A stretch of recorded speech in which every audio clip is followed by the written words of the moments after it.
I came off Frost Street.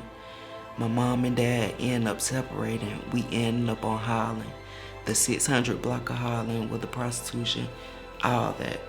I was 24 years old with 3 kids and homeless. From October of 2015, I was out of the workplace until June of 2019. So I was a single parent and knew I needed more and was not financially stable, and I said, I need help.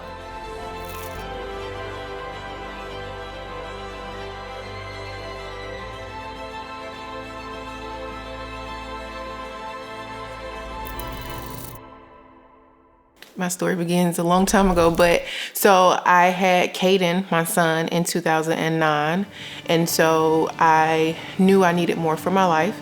I was motivated to go to school, but things were just not lining up. So when he turned about 2, it was like I was working, but I was making $500-$600 a month and barely able to save and, you know, do the things I really wanted to do.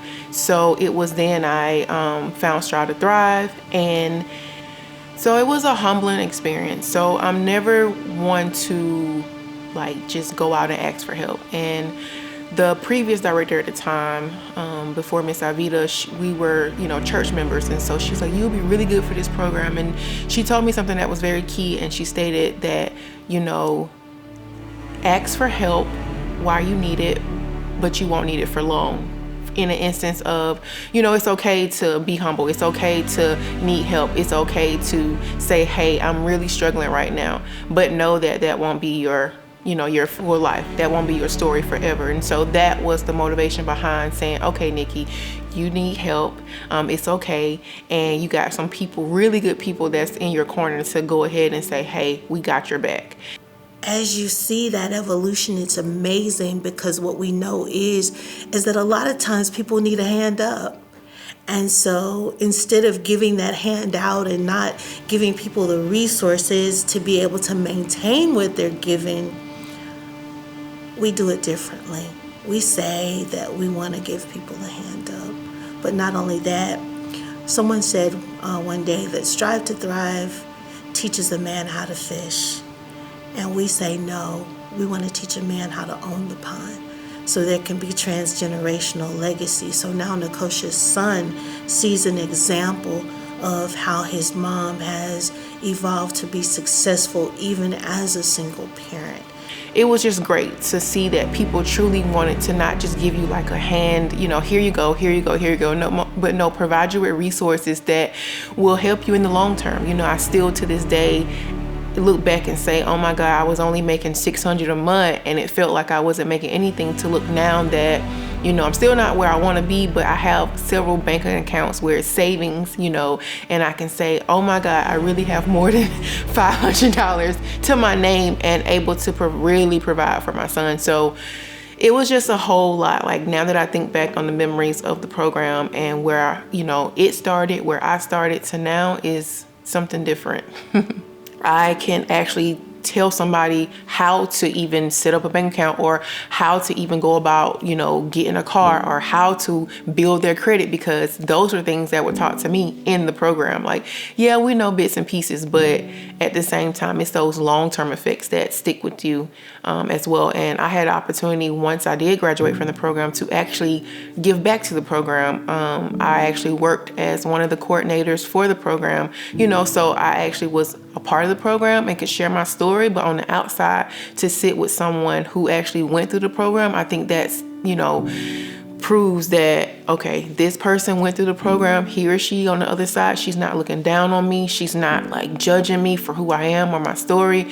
I think that part sets Strive to Thrive apart from, you know, other organizations within the city and the surrounding areas too. But one of the things for her was a change of mindset, because her mom was saying to her, you have a degree, go ahead and get a job and basically be happy. But Naokosha in her heart wanted more, so for her, it was just a matter of giving her that hand up and that encouragement to go on and pursue whatever that more was.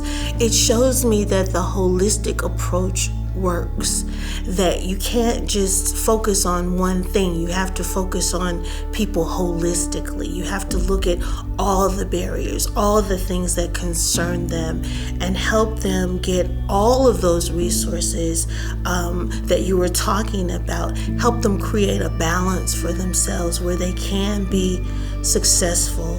I think the biggest thing for her was the confidence in each little success, each little victory. It grew more and more. But not only that, because we engaged the middle class community and the business class community, it also gave her an opportunity for exposure.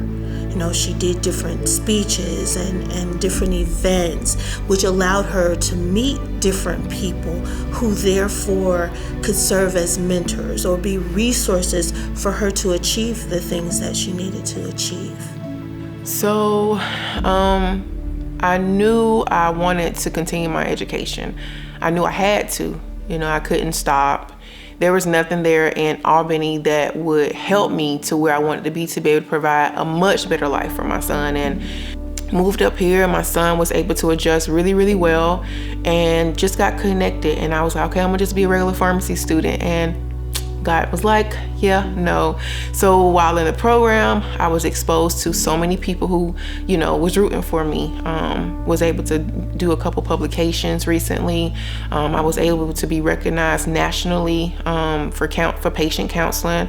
And I was, you know, president of a couple organizations. And to this day, I still just bring back what I learned in Strive to Thrive about determination, about motivation, about just, you know, giving other people light. And it's like, I didn't sign up to do this. I just signed up to be a regular student, but you know, your gifts will make room for you. And so where I look back where I was before to now, it's like totally different. And I'm so grateful that I went ahead and took that leap of faith to apply to school. And here it is, I'm 5 months away from graduating. And the crazy thing is I still notify people that I was connected to in the program, like, hey, this is what I'm doing now, or hey, I'm almost finished, you know, just to show them like what they taught me still apply today.